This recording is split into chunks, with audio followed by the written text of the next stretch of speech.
Good evening.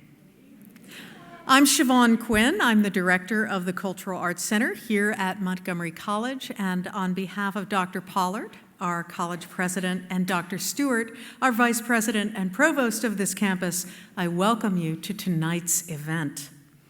We ask that you please silence your cell phones and electronic devices. Please make eye contact with them right now, and do so. While you are doing that, the CAC would like to invite you to another special event this weekend. The Taos Pueblo musician Robert Mirabal will appear in concert with the classical quartet Ethel, performing The River, a cross-cultural musical creation, on Sunday afternoon at 3 p.m. We're offering reduced ticket prices for every single person here tonight, and so please find us afterwards at the reception. Now, without further ado, please let me introduce Teresa Colvin, Executive Director of the Maryland State Arts Council.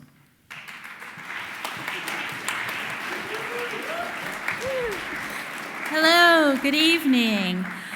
I'm Teresa Colvin, and again, it is my honor to serve as the Executive Director of the Maryland State Arts Council. And I want to welcome you on behalf of Governor Larry Hogan and our First Lady, Mrs. Yumi Hogan, two of the most ardent artists and arts supporters that we have in this state.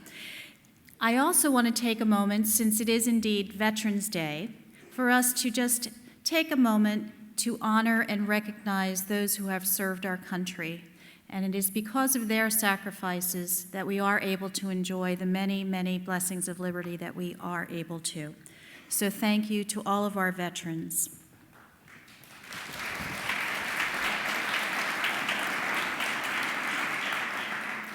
You know, we are very, very fortunate to live in a state where there is a significant appreciation and support for public funding of the arts.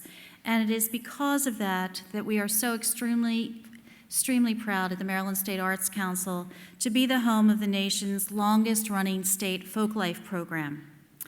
And we're very proud to be known as an agency that values the stunning diversity of expressions found within the world of folk and traditional arts. And I can think of no better way to end this particular week than by celebrating and lifting up and raising awareness of the many, many diverse cultural expressions that exist within our communities.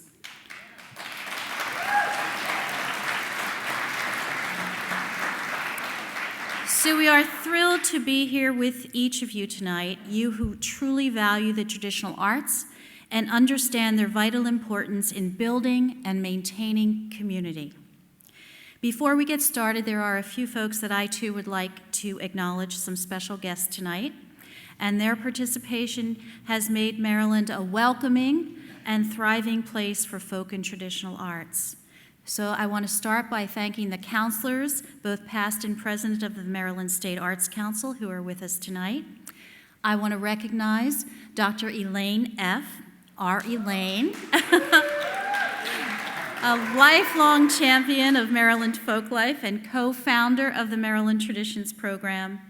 And I also want to extend a very warm welcome to Elizabeth Smead, who is the grandniece of Dr. Alta Schrock, a lifelong advocate for traditional arts from Western Maryland, and is actually the inspiration for this particular event. And finally, I would like to recognize from the College of Arts, Humanities, and Sciences at the University of Maryland, Baltimore County, Dean Scott Casper and Dr. Kathy Odell, who are our colleagues in a foundational partnership supporting folklife education and research and public programming through UMBC and the Maryland Traditions Program. Thank you for being here, Scott and Kathy. So we have a great night ahead of us. I thank you again for joining us, and we hope you enjoy the ceremony and the concert. Thank you.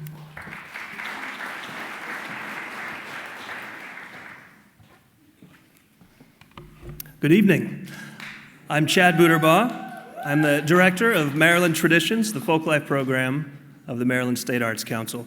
And we are here tonight in celebration of Maryland's outstanding stewards of folk and traditional arts and culture. Every year since 2007, We gather together in this way to immerse ourselves in the work of these individuals and to recognize their contribution to Maryland folk life in three categories: place, person, and tradition. And when we say folk life, we're referring to people's everyday ways of expressing themselves, which have been handed down over generations, passed on by example or word of mouth. And how have we recognized Maryland folk life in the past? Previous Heritage Award honorees have been quilters and cooks, steel workers and sheep shearers, blacksmiths, and banjo makers. That's just to name a few. Tonight we add to that number with a new group of honorees representing our state's Appalachian West, urban and suburban center, and oceanside communities of the Lower Eastern Shore. As always, the spiritual inspiration of the Heritage Awards is Dr. Alta Schrock, the Garrett County folklorist who devoted much of her life to identifying and supporting folk life in Western Maryland. Again, we are so pleased that Dr. Schrock's grandniece, Elizabeth Smead, is in the audience tonight. Just one more round of applause for her, please. And we must also welcome our friends from the Society for Ethnomusicology, who are gathered in Washington this week for their annual conference. So thank you, ethnomusicologists. Gives me great pleasure to begin the ceremony now. Here to present our Heritage Award in the category of place is Laura Bottinelli, Executive Director of the Ward Museum of Wildfowl Art at Salisbury University.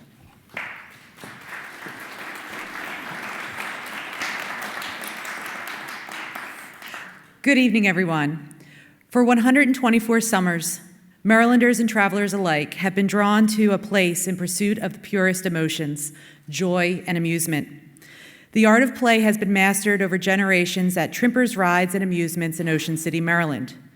The Trimpers family have constructed, expanded, rebuilt, and renewed a lasting tribute to the shared experience of delight in the salty air of the Atlantic coast.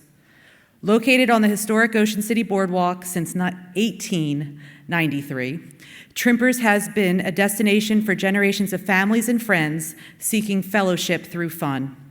While the rides themselves have been transformed through over a century of improvement, the emotion shared by visitors and Trimpers endures through time unchanged. Trimpers is the oldest continually family-operated amusement park in the nation, and possibly the world. You feel this deep connection to the past inside the park today. Young and old ride together on rides that have been touched by thousands before them over their decades of continued use. Summer after summer, in a changing America, people flock to where it's easy to be a kid again. This film was produced by New Media Studios. Will tell you more about this famous family and the amusement offered for generations at Trimpers Rides.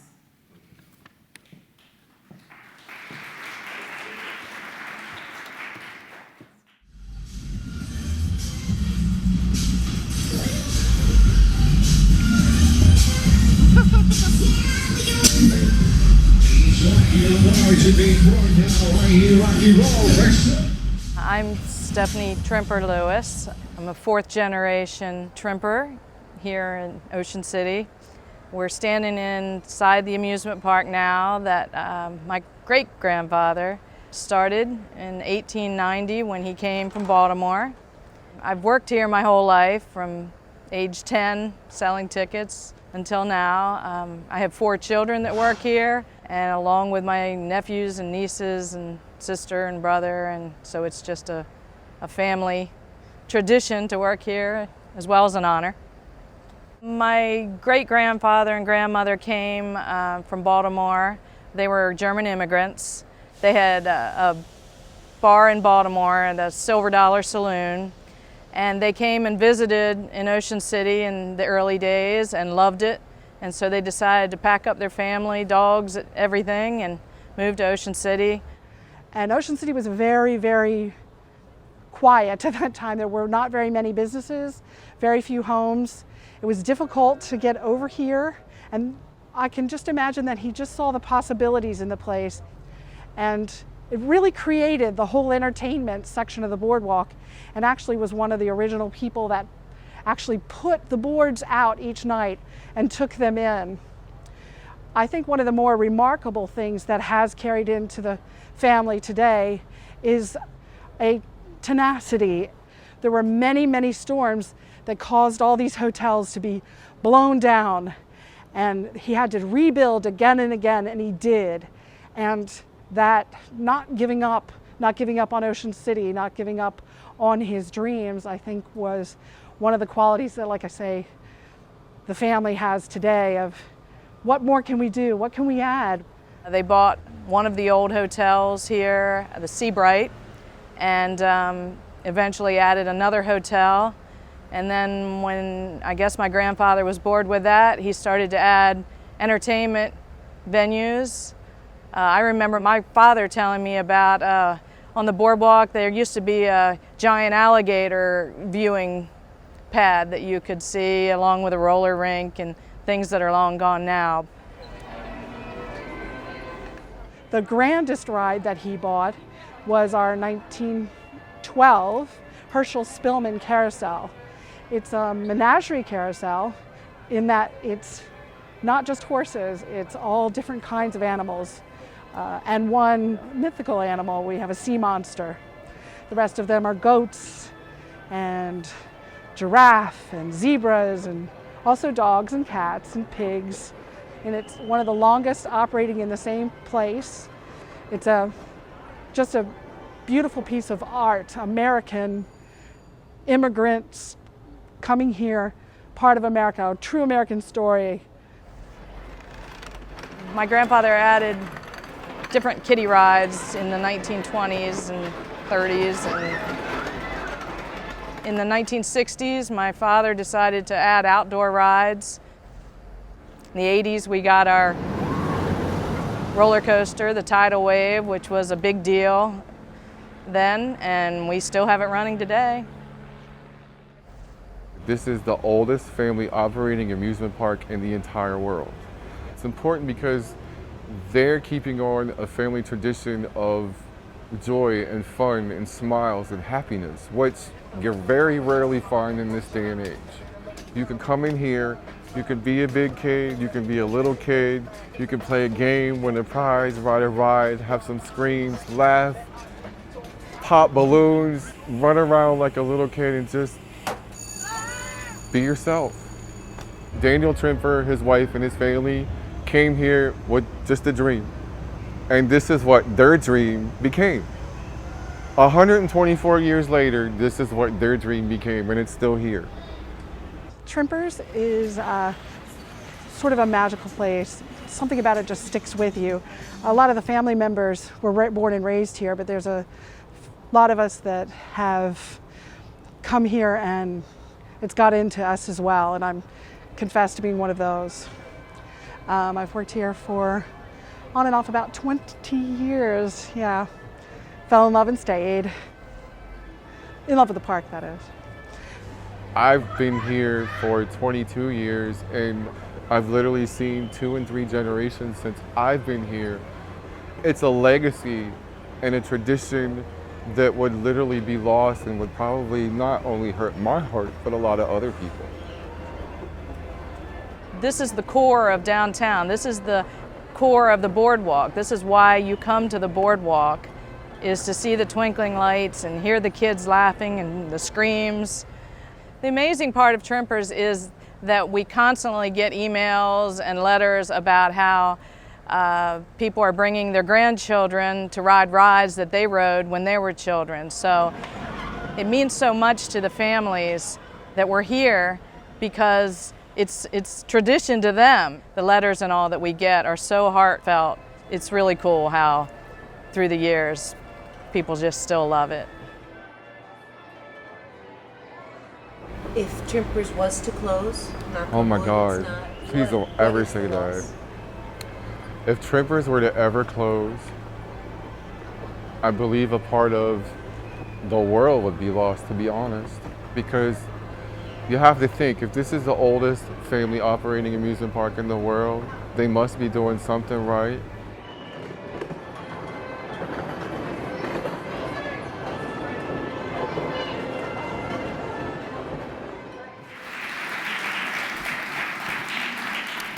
Ladies and gentlemen, please give your fondest welcome to Stephanie Trimper Lewis, park historian Monica Thrash, Laura Bottinelli, and a very special guest from the district, which includes Ocean City, Maryland delegate Mary Beth Carrozza.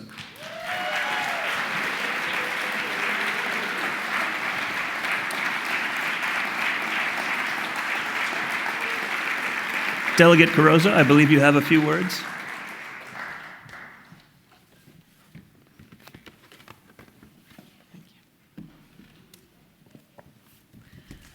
Good evening. This is a very special moment in my relationship with the Trimper family and the whole Trimper team. You all just saw that beautiful video. Trimpers truly is a magical place, and it's in the finest family tradition.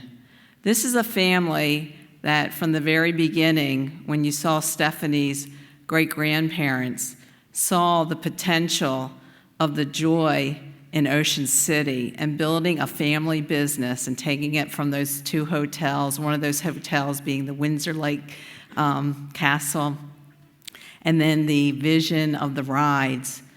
And that carousel, ladies and gentlemen in the audience, if you have not yet ridden that carousel, you have to do it in your lifetime.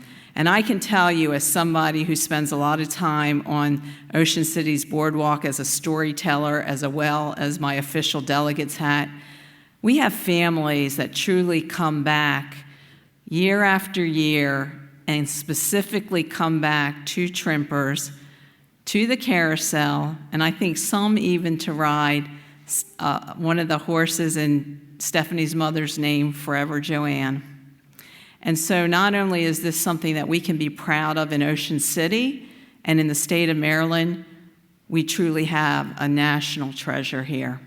And so with that, I am pleased, delighted that I was invited tonight to come up and present a special citation. It's from the Maryland General Assembly, and I like that. It's the official citation. I'm presenting it to the Trimper family and Trimper Rides and Amusements team, because you all have always approached it. It's not just the family, it's your entire team.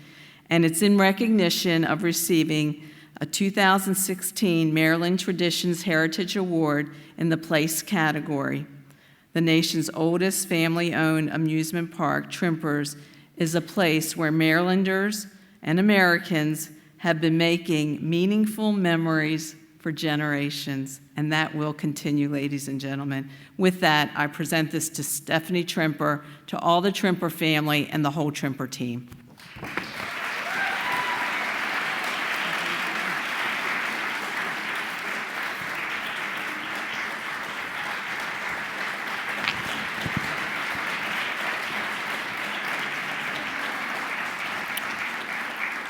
And on behalf of the state of Maryland, in recognition of the Trimper family and the Trimper team's remarkable contribution to seaside heritage and for the entrepreneurial spirit of Trimper's Rides and Amusements, I present you this citation from the Office of Governor Larry Hogan.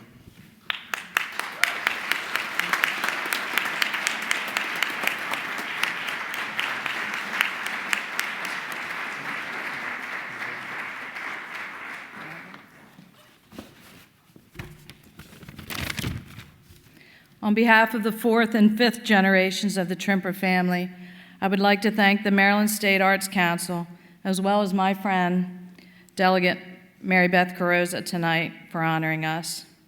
I'll be honest, I knew very little about these awards when I first heard that we won, but looking at the fascinating list of past honorees, it really brought it close to home when I saw that the Sharptown Firemen's Carnival had been honored. It was there in the 1940s that my father, Granville Trimper, while running his Ferris wheel, fell in love with the little girl who lived across the street. The rest, as they say, is my history. Sadly, many of these carnivals and small amusement parks have closed nowadays. But this year, we were delighted when we were designated as the oldest single-family-owned amusement park in the United States and perhaps the world. My family are proud Marylanders, but we're even more proud to be a small part of so many other Marylanders' family vacation traditions. I often wonder what my great-grandfather would think about how his dream has grown, as well as Ocean City. And I hope 100 years from now that perhaps my great-grandchildren will be wondering the same thing about me. Thank you again, and hope to see you all next summer.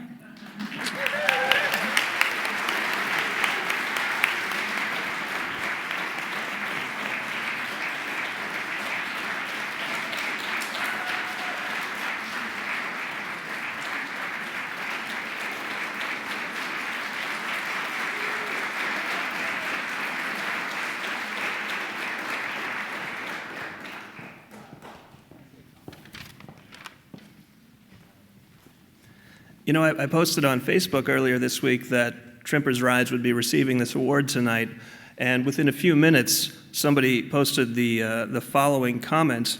I'm sure every Marylander's heaven will include a large area marked Trimper's Rides. Isn't that fantastic? Maryland Traditions honors folk and traditional artists in the context of an award ceremony at this event every year. We also host many other events throughout the year, including our Folklife Festival in spring, and we're also a grant-making organization working with folk and traditional artists across the state. Our next honoree has been involved in just about every aspect of the Maryland Traditions Project, except this one, and we're going to remedy that right now. So here to introduce the 2016 Maryland Traditions Heritage Award in the category of Person, Joanna Picori of the Asian Arts and Culture Center at Towson University.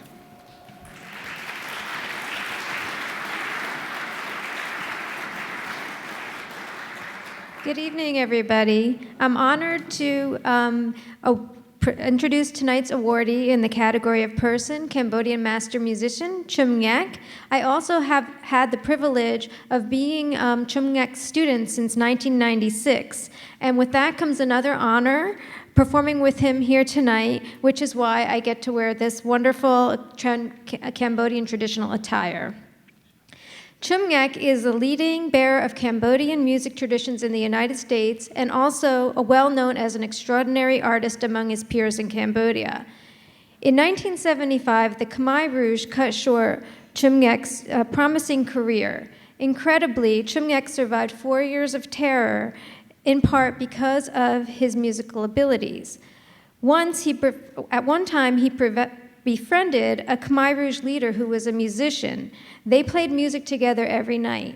Then, one day, a friend of Chum went crazy and tried to shoot a Khmer Rouge soldier who insulted him. Well, when the soldiers were unable to catch the friend, they caught Chum instead, and they got ready to execute him. At that point, the leader saw what was happening and told the soldiers to let Chum go. In the early 1980s, Chum Ngak resettled in Maryland to provide musical accompaniment for professional Khmer dancers here in Maryland. He has performed music and trained musicians in Maryland and throughout the United States ever since. Chum Ngak is the gentlest, most caring, encouraging, and dedicated teacher I know. He's committed to his art, to transmitting his art to Americans of all ages and cultural backgrounds. If there's Cambodian music in a community, I can assure you that Chum Ngak is behind it in some way.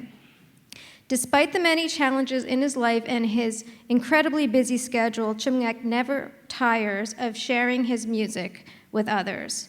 At this point, I would like to welcome on stage Chum Ngak and his son Savan, who will say a few words about learning music from his father.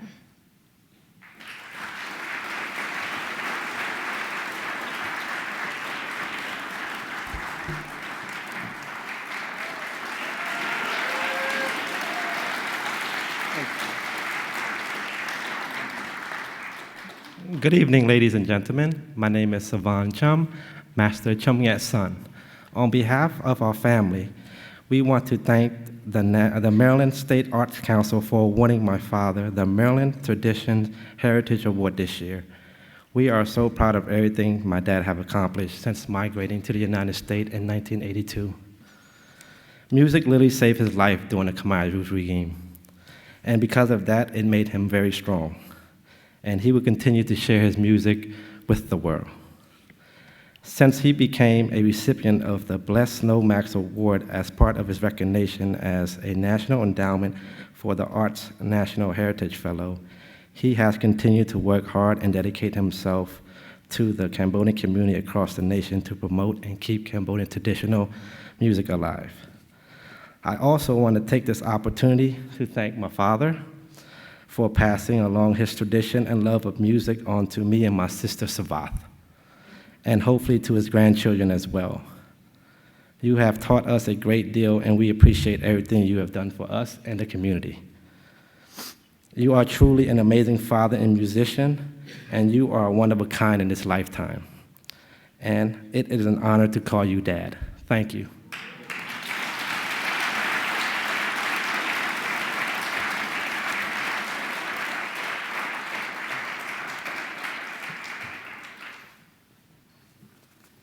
So now I will briefly introduce the performance. We will perform an excerpt from a dance drama that is known as The Story of the Goddess of the Sea and the Storm Spirit. This drama is normally performed to ward off drought. The excerpt you'll see shows a friendly competition between the storm spirit and the goddess of the sea. The goddess of the sea has a powerful crystal ball made of concentrated dew that the storm spirit wants. He tries to get it away from her. He tries to coax her, and he cannot convince her. And when he can't convince her, he gets angry and threatens her with his magic axe. When he does so, it causes thunder when he lunges towards her. To protect herself, the goddess tosses the crystal ball in self-defense. This temporarily blinds the storm spirit with its glitter. It is a representative of lightning. Then the goddess gets to escape unharmed. It is believed that when the gem pierces the clouds, it releases rainfall. The dancers tonight are Sochita Ung as the storm spirit and Palad Chia as the goddess of the sea. The musicians are Chum Ngak, he's playing the solai, a kind of a Cambodian oboe, Ra Klai, who's playing the drums and vocals. Sovan Chum will be playing gong circle, and I will be playing the Raniat Ike, which is a treble xylophone. Before we begin the performance, we will play about a minute of music to bless the stage and the performance.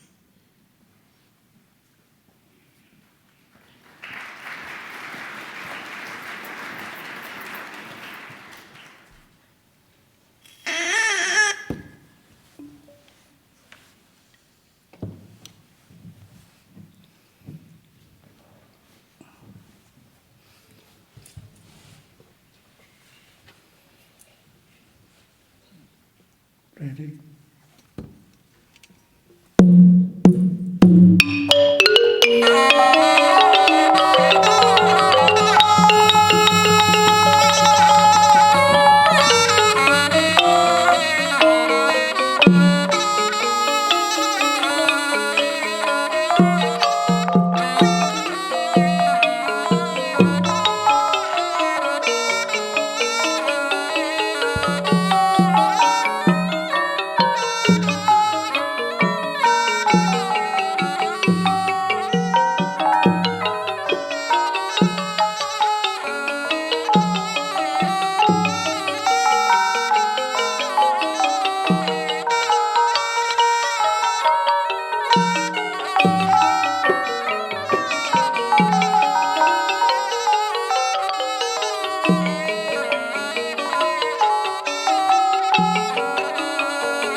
ត្រង់មកកត់ណាខ្សាត់ណាត្រី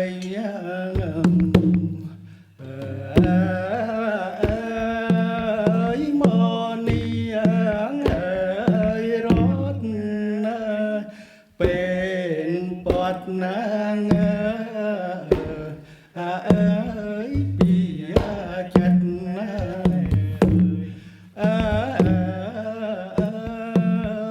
បងចាចាកែក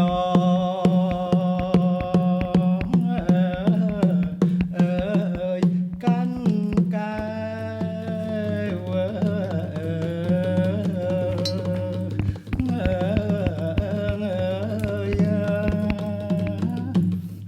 រិទ្ធធីក្រៃស្រីថ្លៃចោចេញចាក់វិងើយមានកែកកាន់កែវរិទ្ធធីក្រៃស្រីថ្លៃចោចេញចាក់វិងើយមាន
នាងថ្លែងកិច្ចកាត់ណា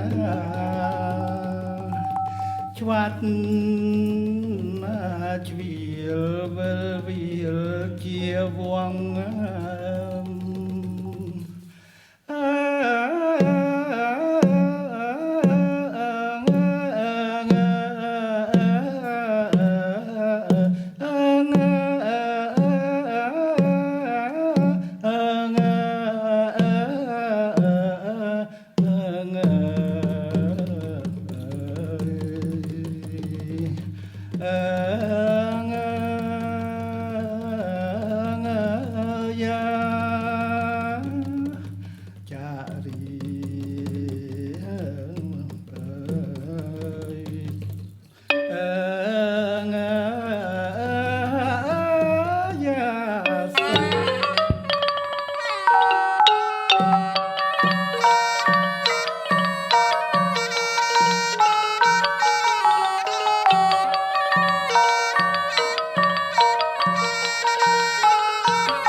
តស្ទួយកែវមនីទេវីលេងជាអាសូរាទេវីលេងជាអាសូ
Breathtaking, absolutely breathtaking.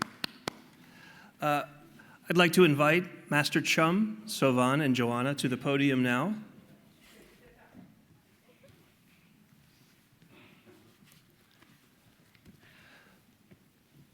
Master Chum, on behalf of the state of Maryland, in recognition for your mastery of the repertoires and instruments of traditional Cambodian music, and for your decades of outreach among the Cambodian community here in Maryland and beyond, I'm very pleased to present you with this citation from the office of Governor Larry Hogan.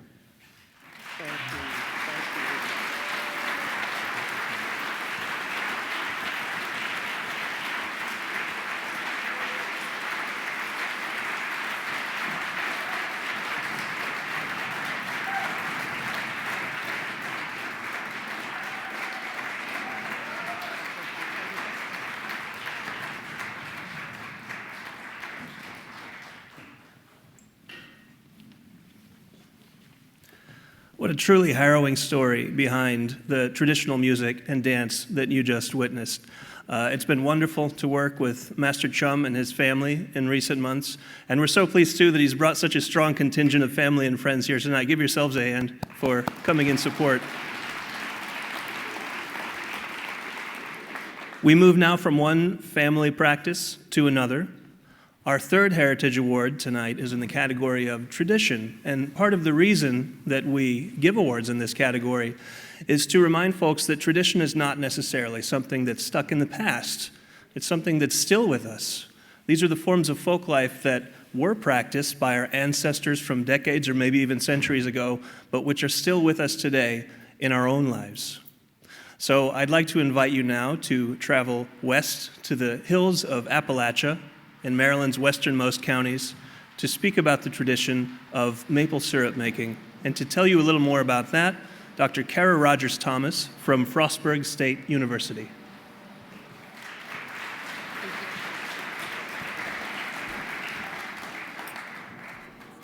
Imagine this. It's February in Western Maryland.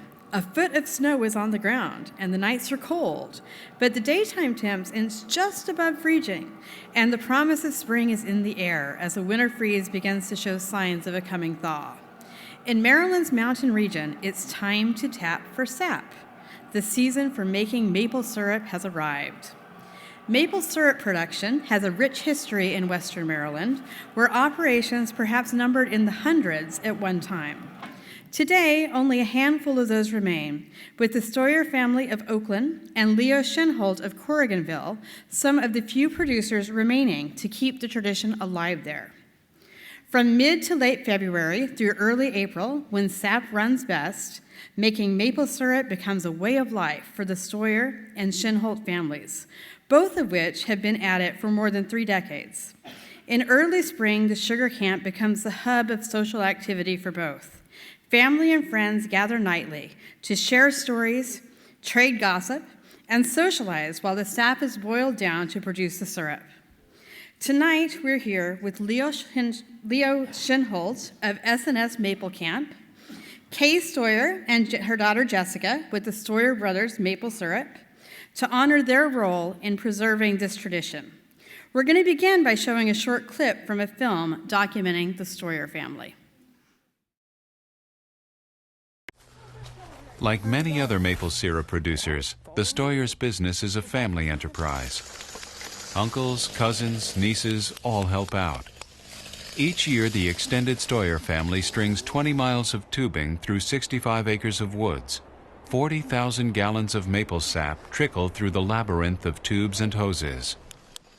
Hard work for relatively little pay. Michael Stoyer is Randall's cousin and a partner in the business. There's an old saying in the maple producers, there's a lot of money in syrup. All you got to do is get it out of it. For the Stoyer family, producing maple syrup is all about much more than work and money. It's the glue that holds the family together. Nowhere is that more evident than at the sugar camp, where at harvest time the cold night air fills with a pungent aroma of maple syrup and festive laughter. Maybe I'll have some syrup here before. Inside, clouds of steam billow from 2 open steel pans heated by wood-fired furnaces. Adults and children, all members of the larger Stoyer family, do their part. It's just like a big family reunion. We get together and tell stories and have a big time, and we really work hard at it, but there's more fun than there is hard work. Bob Custer is one of Randall's cousins. He and Michael Stoyer specialize in boiling the sap. Firing the evaporator is a big job. It's a hot job. The big evaporator burns about 4 cord of wood every 16 to 18 hours. It's a constant process, you know, to keep the fire hot and to keep the liquid in the evaporator boiling and getting rid of steam. We're boiling the water out of the sap. That's the steam. We have to boil about 39 gallons of water off to get 1 gallon of syrup. We're just cooking it down. You have to keep a constant heat under it. Once you let the fire die down, it all mix back together. Gallons of maple sap boil and thicken, slowly changing from foamy white to the color of liquid amber. I'd say about an hour. The thicker it gets, you'll see that these bubbles on the top of the syrup will get larger and larger, and they'll get a real glassy look on the top. See how it sheets off the ladle? When it's thick enough that it'll float our hydrometer at 32 point specific gravity, then we know that it's pure maple syrup. Yeah, it's getting real close.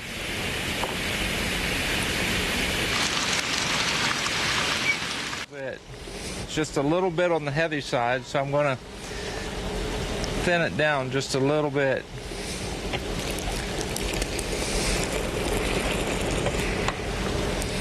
Well, that should be right on the money. 3 hours after firing up the furnace, the Stoyer family has produced the night's first batch of maple syrup. Everyone is pleased at the quality. Because of the unusually dry winter and the lack of moisture for the trees, no one was sure what to expect. So it just goes to show what you think you're going to get and what you wind up with is two different things, but it really looks good so far. With daylight comes the final stage.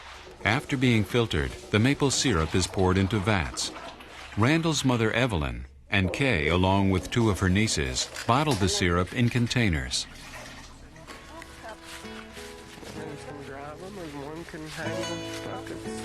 For Randall and Kay Stoyer, the arrival of maple sap season signals the beginning of spring, a time to reflect on the lives of their ancestors, who in past decades walked these same wooded paths and tapped many of these same trees. It's cold yet, isn't it? It is also time to reflect on the future, which they hope will mean another generation following in these same footsteps.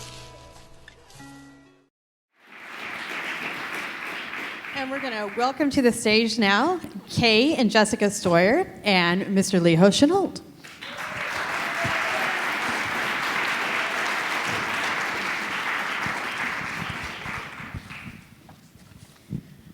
So, Kay, this afternoon, we had lots of people talking about maple syrup and getting excited about it.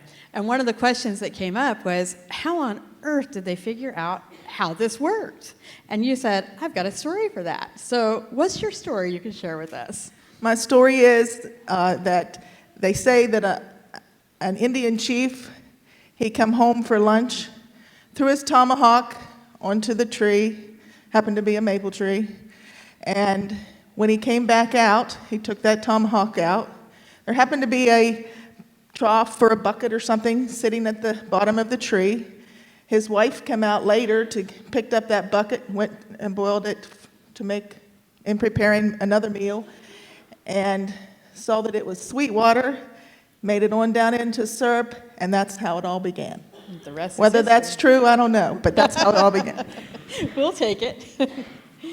So, Leo, I wanted to ask you a little bit about how you became interested in producing maple syrup and what motivated you to develop a business from it.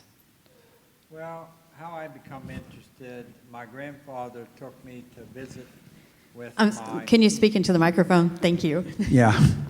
My grandfather took me to my great-uncle's farm, and he was a producer of maple syrup, and I got to spend a day and an evening there. And I guess that's when I caught the bug, when I was probably 8, 9 years old. And after that, the next day I asked my grandpap, and we took an elderberry shoot, and he whittled it into a spow, and we drilled a tree. And the first year it was just drink the water, which was great. Then after that, the next year, I had gotten some cans from the school and tapped about 20 taps, made the spows out of elderberry shoots, and I guess I spent all night and maybe made a pint to a quart of maple syrup, probably the best I ever made in my life. And now with our operation, we can make 40 gallons of maple syrup per hour. So a big change. Well, Jessica, we just saw in that short film, we saw you grow up, actually. We saw you as a child, and then here you are all grown up for us. And I wanted to ask you, are there any special challenges working in a family that's been doing this for more than 100 years? You are part of the family business. What are the challenges or the rewards for having such a close-knit family? Well, making maple syrup is a truly rewarding experience. The family is what makes it. We all get together, we have a good time, we laugh, we joke, We work really hard, but there's way more fun to it than that. Both of our families, we also are dairy farmers. So with the everyday challenges of trying to run a dairy farm, we also throw in sugar making into the loop and add in a whole other cycle of work that needs to be done. And there's many days where you don't get much sleep, but it's all about the memories, which are always going to be priceless. So Leo Kay told us a story about how it is that they started making maple syrup, or why they started making it. And I know that I've talked to you about how do you know when it's time to tap the trees, and how do you know when it's going to be good for tapping. And you always have a saying that you say when it comes to that. Can you help us remember what that was? Sure. Where I live in Corriganville, Maryland, usually we would start tapping around the 12th day of February. However, the weather has changed drastically in the last 10 years. And year before last, it was mid-March before we started production. Last year, we started the first day of February. And the second week of February, we had 70, 80 degree temperature, which ended the season right away. And I have seen a lot of good years, and I've seen a lot of bad with it. And it's always an enjoyment. It's a family operation, and we have always had a good time at this. And there is a saying that sugar makers have, and it holds true, 100%. Wind from the east, sap runs least. Wind from the west, sap runs best. Wind from the north, sap comes forth. And wind from the south, sap is a drought. And that is 100% the way it happens. So, Kay, we've talked a little bit about how maple syrup can taste differently between where you are in Oakland and where Leo is in Corriganville. What makes a difference in the taste of maple syrup? It has to do with the minerals that are in your ground. And each farm, each different area has different minerals, and that's where the taste comes from the syrup. And it also has to do with, in a particular day, how fast you can boil that syrup, that water down to make it into syrup. And now the Stoyer family has been doing this since 1909. Why is it that you continue this tradition? What keeps you at it year after year? Well, I guess it's in our blood.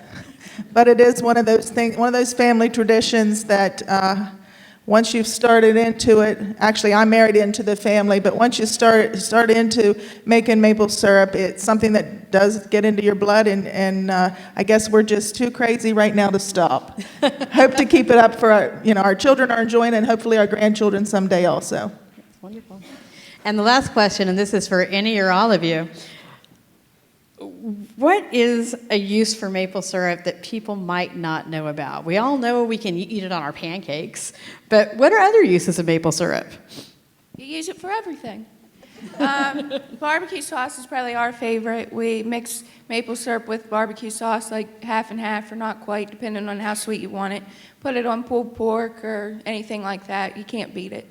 You can also have maple cream, taffy, sugar, candy. Coated nuts, anything.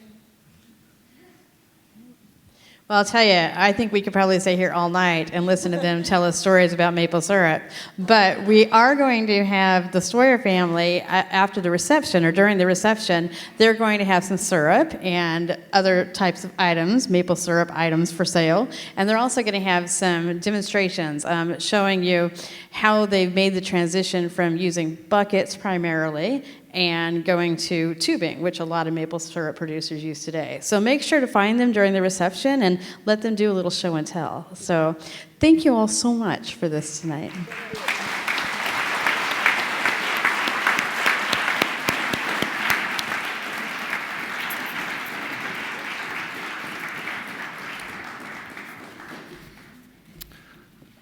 Mr. Leo Schinhold, please join me at the podium here.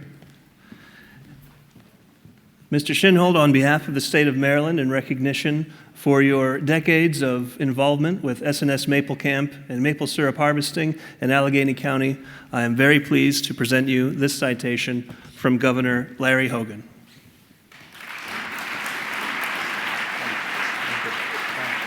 do a picture.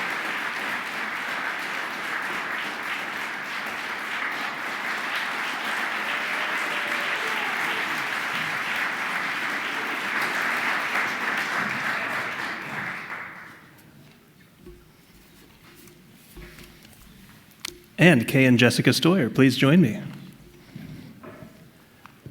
In recognition for 4 generations since 1909 of maple syrup farming in the hills of Garrett County in western Maryland, the state of Maryland is very pleased to recognize Stoyer Brothers Maple Sugar with a 2016 Maryland Traditions Heritage Award and this citation from the Office of Governor Larry Hogan.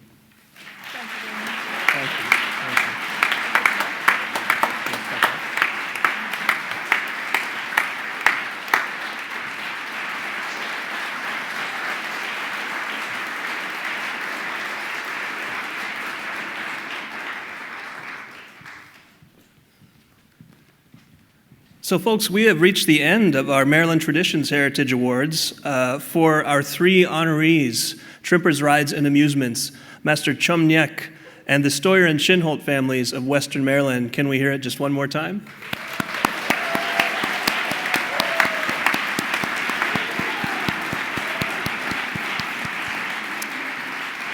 We're going to move on now to a couple of special guests that we have in attendance tonight. We've recognized our state honorees, but we also have 2 Marylanders who have been recognized at the national level for their involvement and achievements in the folk and traditional arts. And to introduce the first of those, I'd like to welcome to the stage Dr. Cliff Murphy, Director of Folk and Traditional Arts at the National Endowment for the Arts. Hello, everybody. They gave me a special mic so I could wander around because I do a little, I don't really. It's nice to be here tonight from the National Endowment for the Arts. This is a bit of a homecoming for me. I am the former director of Maryland Traditions. This is a program that I love and a state that I live in and love to be a part of. And this is my 8th Maryland Heritage Awards event that I've been to. And while that sounds impressive, it's only 8 out of 10, so that's just a B. Since 1982, the National Endowment for the Arts has honored folk and traditional artists with the nation's highest honor with the National Heritage Fellowship. There have been 413 National Heritage Fellows recognized since 1982. These are art forms that run a very broad range from the performing arts to occupational arts to craft. And this is something that all pulled together presents really a remarkable portrait of what it means to be here in the United States, what our nation looks like when you pull our many cultural communities together. I have been at the NEA now for a little over a year, and it's been my honor to be witness to and to be a part of 2 of these National Heritage Fellowships events. And this year was nice for me personally to be able to see 2 people that I've been able to work with here in Maryland recognized, Mike Vlahovic, shipwright, and Billy McComiskey, the Irish musician.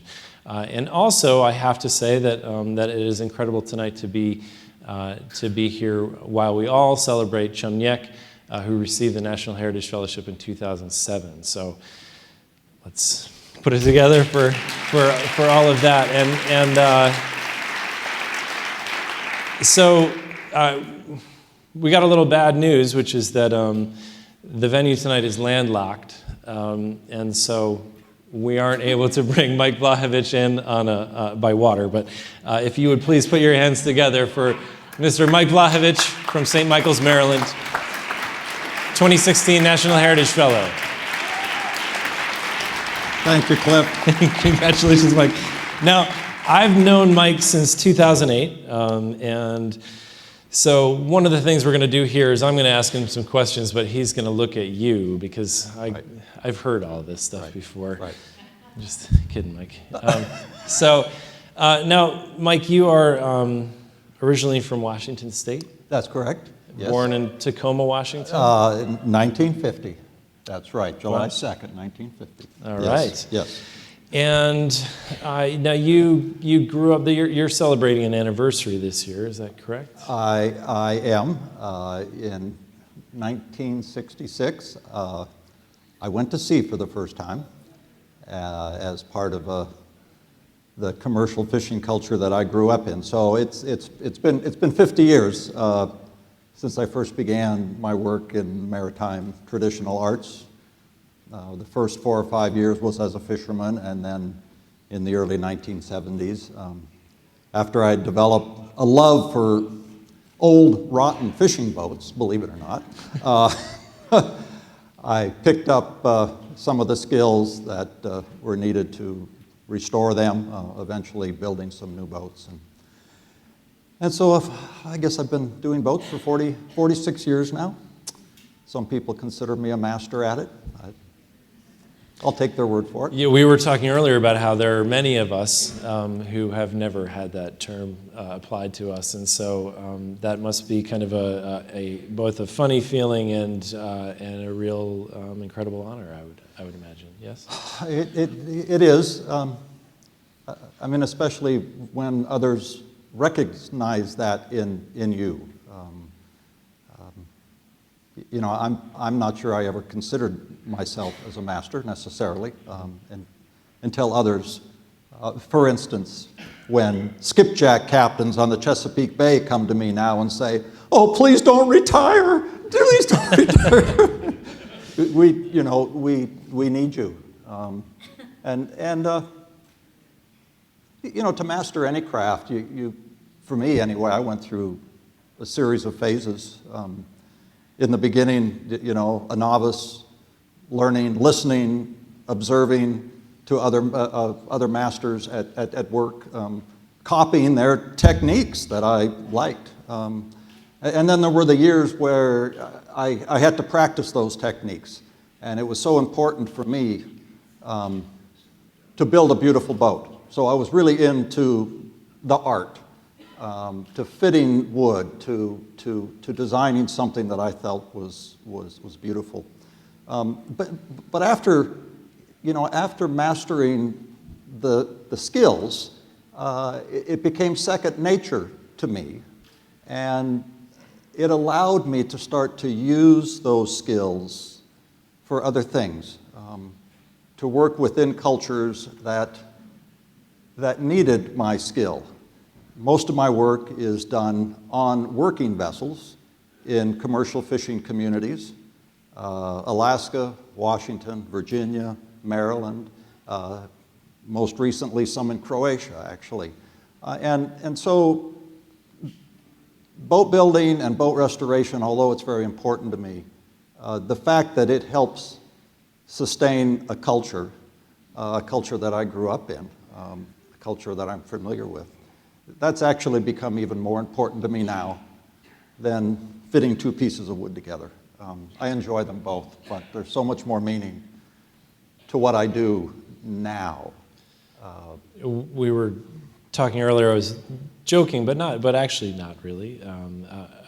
Michelle Stefano, a folklorist who has been with Maryland Traditions, and I remember we saw your van for the first time. Coastal Heritage Alliance is an organization that Mike founded.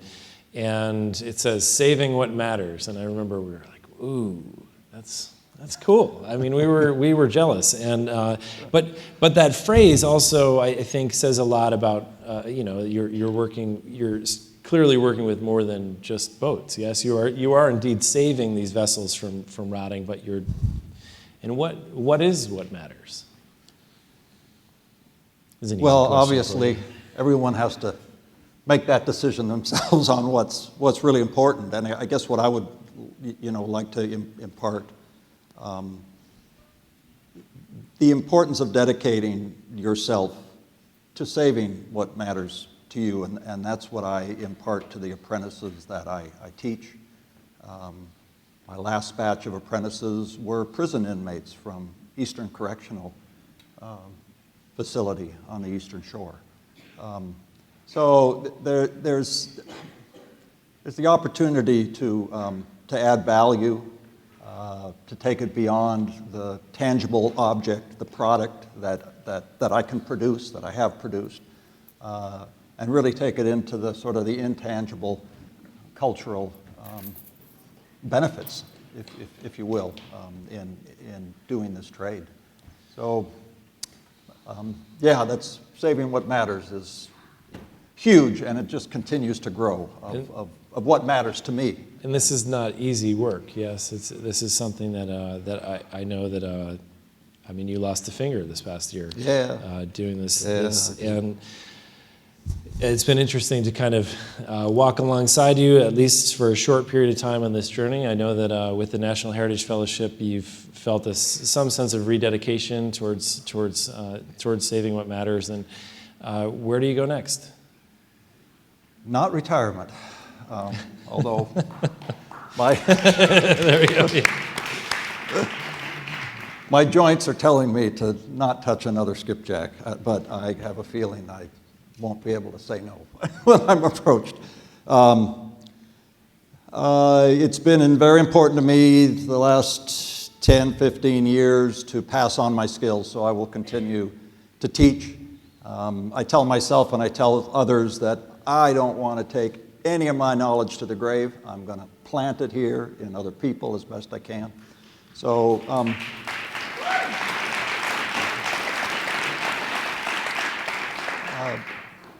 and I hope that I become more of a teacher. And as I age, it's going to be, maybe very difficult for me to keep lugging the timbers around.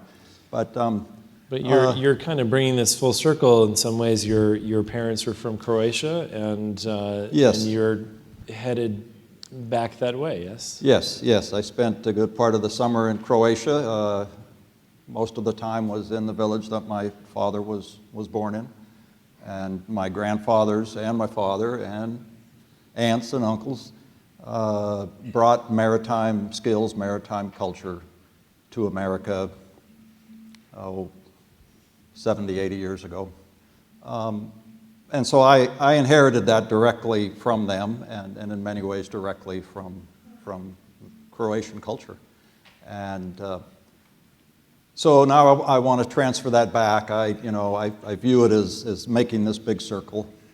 That skills came to the United States. They were planted, in some ways remade, tweaked to fit the modernization.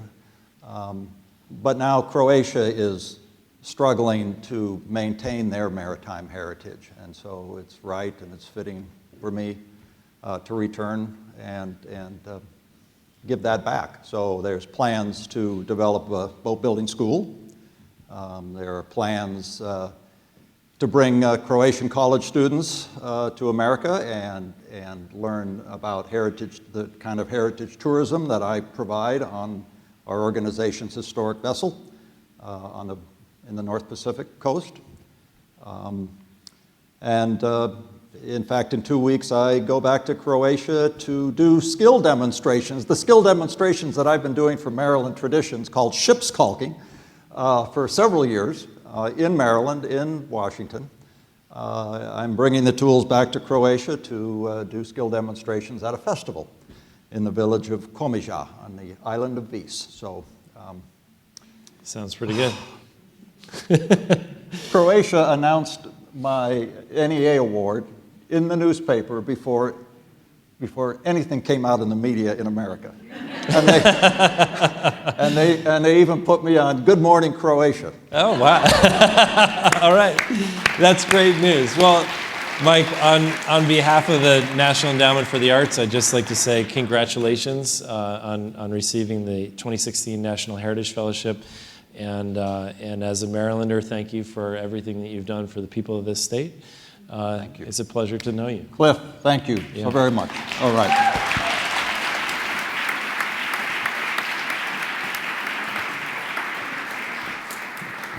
Hello again.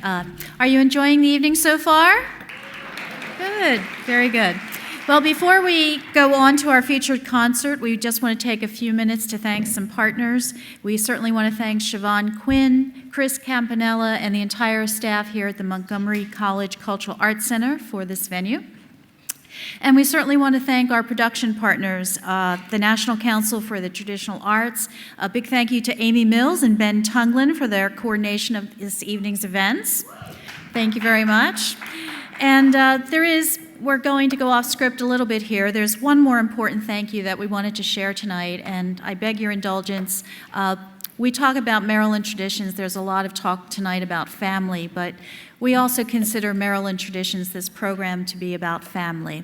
And when one of our family members meets with success, well, like Cliff kind of did too, but we have someone else that we wanted to congratulate and take this opportunity to really express our gratitude.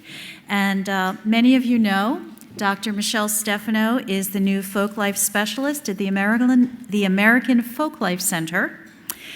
But from 2011 to 2016, we were very fortunate to have her serve as the co-director of the Maryland Traditions Program. Throughout this time, she was also folklorist in residence and visiting assistant professor at the Department of American Studies at the University of Maryland, Baltimore County. She led the Maryland Traditions Partnership by teaching classes, conducting research, and building relationships throughout community-based projects that she worked with. So those of us who know Michelle, have the pleasure of knowing Michelle, can say that she does possess incredible energy, a remarkable work ethic, and a fierce love for the individuals and the cultural communities with which she works.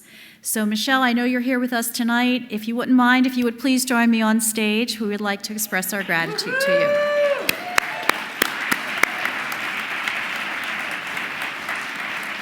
guys want to come out?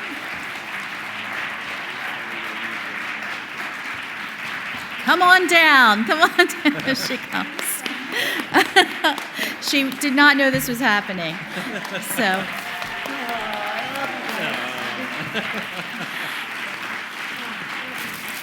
So Michelle, we just want to say from the bottom of our hearts that we are very, very grateful to you, to all the contributions that you made to Maryland Traditions, your personal dedication, and we just know that you're already on a path of continued success at the American Folklife Center. So thank you very much for all you've done for the state of Maryland. Thank you so much. Thank you. Thank you so much. Such a wonderful surprise. Let's have a picture. Okay.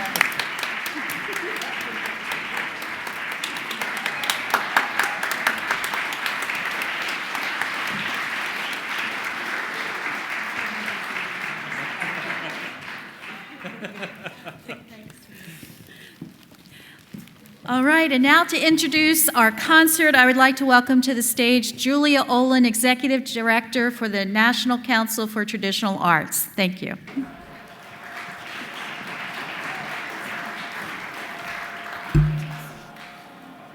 Well, it's wonderful to have 3 National Heritage Fellows from Maryland here with us tonight.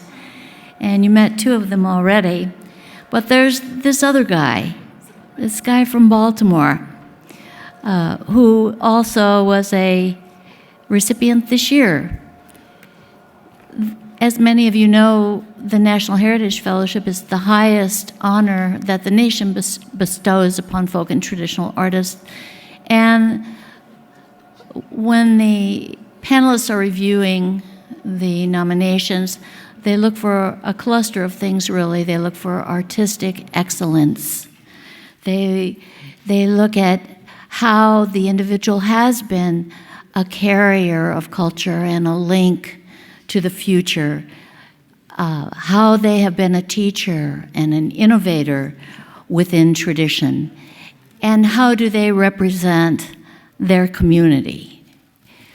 I can't think of anybody that's more of a community man than Billy McComiskey.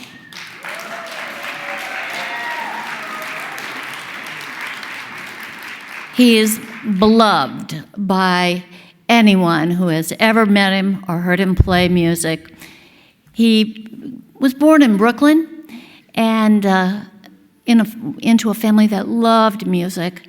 and into a very vibrant Irish-American musical scene.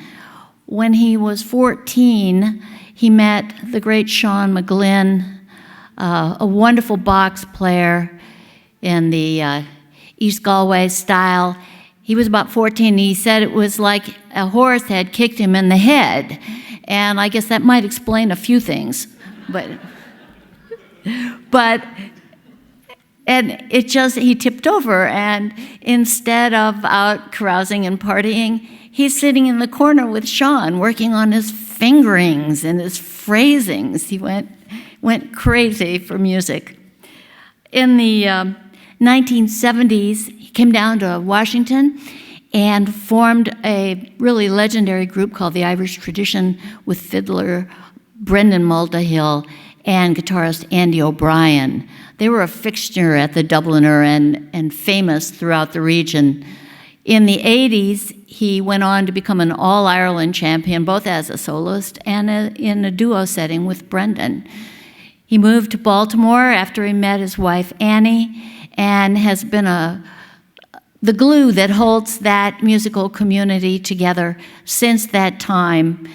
He found out not all that long ago that he's apparently a legend in Ireland as well, which he didn't know, but it's a well-deserved fame. Please welcome family and friends and the one and only Billy McComiskey.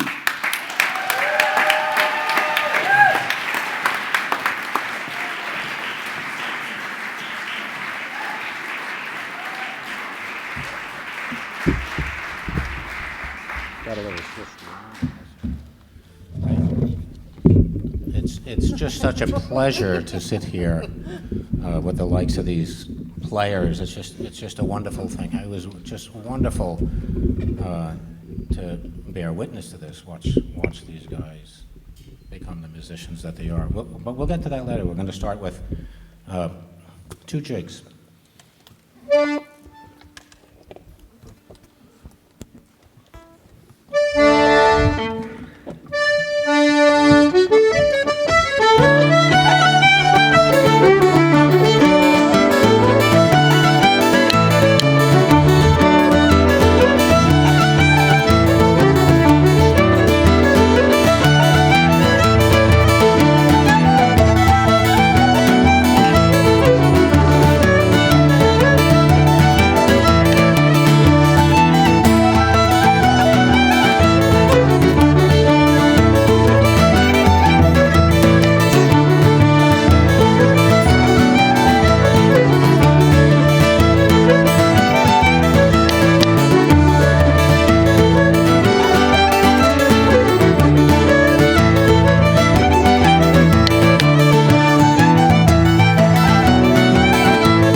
tell you, there's nothing like having a couple of tunes on a Friday night after a hard week.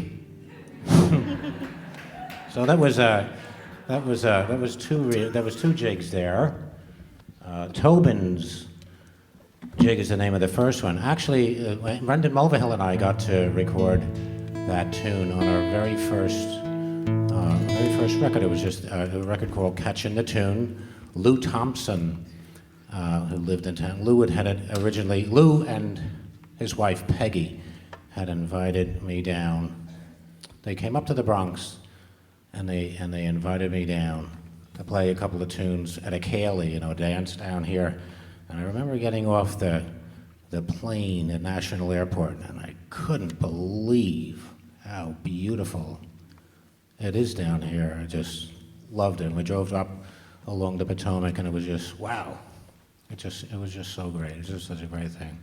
And I just wanted to come back. And the second tune is the New York Jig. Well, it has another name, Myron. Did Myron Bretholz here? Should we have a hand for Myron? Really? Yeah, I've been known to kind of go on and become like what you call a mega tune name geek. So I'll give you the brief history of this tune in 1,000 words or less. It's called, the original name was Paddy's Resource. And it was probably in O'Neill's collection, which actually the Tobin's jig we played was from Adam Tobin, who was a flute player in a contemporary of O'Neill in Chicago. But anyway, back to the New York jig. It acquired the name the New York Jig, and we wanted to play it tonight specifically to honor and to dedicate it to a young lady who recently got a bouquet of flowers. I think she's back there now, named Michelle Stefano, from New York, who's now, she recently got transferred from the Maryland State Arts Council to the American Folklife Center at the Library of Congress. So we congratulate Michelle on her new job, and that was for you, Michelle, the New York Jig. And we hope we played it with the right accent, the New York accent from Billy. And also want to welcome our friends here from the American Society of Ethnomusicologists, anybody who's here from them. Thank you. Okay, thank you for making the trip. I think Michelle was your guide coming up here. Anyway, we'll move on now, and I'm going to introduce Jimmy to tell you about... I just wanted to say, I actually met Myron. You were doing a radio show on WGTB at Georgetown University, right? I was. I guess that was around... how was our balance with the vocal? 1976, 78. Around there, yeah. So Myron and I we were great friends. Every time I need to do notes or any kind of history on tunes, I always ask Myron, because he knows more about Irish music than anybody that I know. Where was your dad from? And you're a Baltimore man. And where was your dad from? Vienna, Austria, the easternmost province of Ireland. Nice. Pretty fun. So Thank you. When Annie and I settled down in Baltimore, there was a pub up there, J. Patrick's. They were actually Joe Byrne. Let's have a hand for that. He got an award from a Maryland Traditions Award back in 2008, I think. It was like a little nest. The Dubliner was a great place to start. You kind of, in Irish music, you kind of have to have a bar. You have to have it. And Hugh Kelly put up with us. I actually got fired from both of them. I'm proud to say, lived through it. And so we ended up doing all sorts of gigs up there in J. Patrick and Joe's place. I remember this one day we just Sunday afternoon we'd have the Cayleys. They still have the second Sunday Cayleys up in Baltimore. And this kid was up on the floor. They got him up to dance, and it ends up he's a student of the great Kevin Brosler. Kevin Brosler was the student of Donnie Golden that mentored Michael Flatley. So just kind of tells you where that goes. And it was an amazing thing to see. I thought, okay, we're going to be okay in Baltimore. This guy's really good. And a couple of months later, I heard him playing the fiddle, and I thought, my Lord, it just keeps getting better. And that was Jim Egan. It was Jim Egan. Thank you, Bill. So you would have actually gotten a few tunes from. You kind of started. It's hard when you got your son on the stage. It's very hard to keep the kids in line here. You have to be patient with them. But anyway, so Jim, you went down. You had lessons with Brendan, right? Yep. For years, lessons. I started out as Irish step dancer, as Billy kind of alluded to here, and grew up listening to Billy for years in the dancing and before I was playing. But that was such a huge influence on me, dancing to his music, which is the best music to dance to. We knew that as kids. We were like, they would play these tapes, and we'd be like, nah, we don't like that. We can't dance to that. We didn't realize at 6, 7 years old what it was, but didn't have the right feel. And that was the thing that you had, and still do have, and always have had. And I'd like to think that I have gotten from Yeah, you. you do. So, but yeah, yep. Would you play a tune for us? I would admit, no. Yeah, okay. I will. A little Baltimore wit. All right. I'll do it. I'll do it for you. I'm going to play a couple tunes here. These are compositions of the great Martin Mulvihill, who was Brendan Mulvihill's father. And a National Heritage Award winner in Yep. 1984. Sorry to interrupt you. Okay, yeah. Just a little background. Back to you, I was there. I'm sorry, Jimmy. I was too. We're all mic shy here, so we're trying to support each other. But yes, these are a couple great tunes, The High Road to Glen, The Low Road to Glen. There's a couple favorites of ours. And I think I'm going to have Josh chime in, and Myron might join up, and feel free to dance. You too, Jimmy.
Jim Egan there.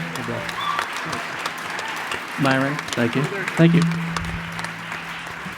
It's amazing, like when you're there witnessing this stuff, you don't realize. I can remember seeing Brendan. What's the name of the bar again? The Connecticut Avenue. I keep forgetting. Nanny O'Brien's. I'm talking to your mic now. So, Nanny O'Brien, Brian Gaffney, another one of these guys. He, with the pub there, he would have me down to play with himself and Brendan every once in a while, and you'd never know who you were going to meet in there. I remember going in there, and Matt Malloy and Sean Keane just stopped in to say hello one night after a gig. It was just one of these places. It was just so you guys kind of, Josh over here, right? Josh, all right, Josh Dukes. You guys know Josh? Josh Dukes. So who was the first one? Was it you, Tina, or you were going to? No, I was not the first one. Out of the two of us. Yeah, we stumbled into that bar at some point. To me, it happened because I moved here from Germany for a job. I'm a radio reporter, and as radio reporters do, they go to bars and they talk about the world or the improvement of it sometimes. So, and there was Irish music in the back room, and I walked back there and never looked back really, and loved the music from day one and listened a lot, and then had to learn it. And then I met Josh a few years later. That's right, yeah, and I ended up coming to Irish music. I mean, obviously, I'm an obvious choice for Irish music. I mean, it's, I'm so tall. You sure are. But I was at work, and this guy was playing the bar on over there. I wasn't the guy. Yeah, there was a guy, Dave Knoll. He's playing the bar on. He's just sitting there at the desk, tapping away. Admittedly, really annoying a lot of people. But he was over I was there. that guy. Yeah, he was playing along. And I asked him, I was like, hey man, what's that drum? And he's like, hey, it's this cool Irish drum, it's a Baron. He's like, but really the coolest thing about this thing is that I take it down to the local pub, which happened to be Nanny O'Brien's. He's like, I take it down there, I meet my friends, I play music all night, and I drink beer. And I said, you bring me there next week. So I went down there the week after with him, and I was hooked. I was hooked, and I was really hooked because I mean I play music for a living, but the most important thing that really drew me to Irish music was that it was about the people first. It's a community type of music. Tell them where you play professionally, though. So he always hits me with this. So currently, I am actually retiring. But I am in the escort to the President of the United States, and we play. Very good. Yeah, I am retiring, and so I'm very fortunate to have that. But I am retiring, and that's how I found this great music, was through that job. And I did a what was it, a New Year's Eve party, a New Year's Eve wedding party. Do you remember that? It's a while ago now. And I couldn't figure out. Couldn't figure out. Lasted for 2 years. What I was think. doing there, or what was going on. Except it was a great wedding. It was great music. There was sushi all over the place, and it was. But then. So wait, it's coming back. Yeah, and this is my son Sean over here on the end. Sean was. But I didn't connect the name with Josh Dukes, and then Sean was coming home from these gigs, and he'd saying, "Well, you have to meet." Go ahead, Sean. Tell him you have to meet Josh Dukes. And I just thought, yeah, I guess I do. I mean, yeah. Did you meet up with Josh down in D.C. or we are down in D.C. or up in? No, I met Josh at the Cafe Hunt in Baltimore. Oh, so there you go. Back in the day. So if Josh gets stuck at a table with me and Annie, he gets a little uncomfortable because he can see Sean and Mikey down at the other table, and he wants to go down and hang out with them. Talking too much here. So anyway, I wrote this tune for my friend Dan Isaacson. He met a really nice girl, Kelly. Is it Kelly? Kelly. And he said, would you write a waltz for us for our wedding day? And I said, well, okay, I'll try to do that. And later on in the day, he showed me. He's a lovely Irish piper, and he showed me this. He said, look at this. This was my grandmother's diamond, and he had this diamond, and she had escaped from Nazi Germany, that was all she was able to get out of there. It was amazing, and then it came out. It's funny how I think especially this year, it just seems so important, like where everybody came from and how everybody got started. Yeah. And so we ended up with this really pretty tune that we call the Diamond. I kind of look at it now. I kind of look at like just the music around here is kind of like it's like a little diamond. We're just so lucky here in D.C. and in Maryland. It's just a lovely thing. So I hope you enjoyed it. We'll put an O'Carrollin tune with it, which is pretty kind of arrogant, but it's called Fanny Power. And it was one of the first, when I first started playing around with everybody around here, it was one of those tunes that we all kind of knew, and we just slowed it down a little bit so we could dance to it. You gonna come out with me, Sean?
you like to hear another one? Okay, I'd like to, I'm gonna dedicate this one again to my buddy Brendan Mulvihill. If you get a chance, boy, get out and hear him. He plays around here in Silver Spring every once in a while, and in Northern Virginia. I try to come down every once in a while. Brian gets a little something for us. It's usually a session, and it's always nice. Oh, we're gonna have a session out in the lobby. There's another half a dozen excellent players from all kind of right around here. We have a few Irish music fans in the house there. I'm not. Yeah. Really good. A couple of dancers and everything. So we'll be out at the bar. It's not right without a bar. We're all kind of this at the bar. I don't drink, but I still like hanging out in the bar. Also, real quick, I want to ask you to put your hands together for the great sound crew here. Chris, Yeah, Chris number 2. There's 2 Chris's. Eric, Colin, and Ben. Thank you guys. You made it sound great for everybody. Cambodian musicians too were lovely. Great house, great sound. Thanks. So again, this first tune is called Jack Riordan's. And Jack Riordan was an Irish-American fiddler. He lived in the tenements up in the Bronx, and his daughter Peggy came down here for work. She left the Bronx, and we were all sad when she came down. Peggy was a lovely step dancer and a lovely fiddle player. She was just like a lovely, lovely person, just one of the nicest people you'd ever want to meet. And she met Lou Thompson down here, and Lou was from the Hudson Valley area. So Peggy was also a fiddler, and then she met Lou, and he played the accordion, and they were the guys. They were the two. They came up to the Bunratty pub in the Bronx and asked me to come down. It really changed my life. It was just totally changed my life. I would not be sitting here. I would not be with you. We wouldn't be celebrating this evening if I'd stayed in New York. It was a different thing that went on up there, just in the pubs, and it's lovely. The music scene has come on so strong in New York. I'll be playing with a group called the Pride of New York tomorrow night up in Mineola. Very good. Joni Madden. Do you guys know Joni? Joni and the great Brian Conway and Brendan Dolan. So that'll be a great night. But we'll have a great night here first. So this tune, Brendan Mulvihill wrote this first tune, and I'm very proud. I got to couple Brendan's tune with setting of Money in Both Pockets, and I got this setting up at an Irish festival that Dr. Mick Maloney was running up in Lansdale, and the great Johnny McGreevy was playing this second tune, and I just happened to have a tape recorder, and I got it. And I asked Brendan, I said, do you think these 2 tunes would go nice together? And he said, sure, yeah, that's good, we'll leave them like that. And I'll be darned, all along the East Coast, they're kind of played in this order. And they're rowdy, they're fast. They're fast drills, just like we always played them in Washington. So have fun, have a great night, and God bless us all. We'll be okay. Everything is going to be really good. And it's great to be in the state of Maryland. Thank you, Maryland State Arts Council, for everything you do every year, throughout the year. Thank you.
Billy McComiskey and friends. Thank you so much for joining us tonight. The time has come now to meet our artists in the lobby at a reception, to enjoy some refreshments, and to show them our support. Many of them have merchandise tables out, so I encourage you to visit those. Thanks again for joining us, and we will see you just outside those doors.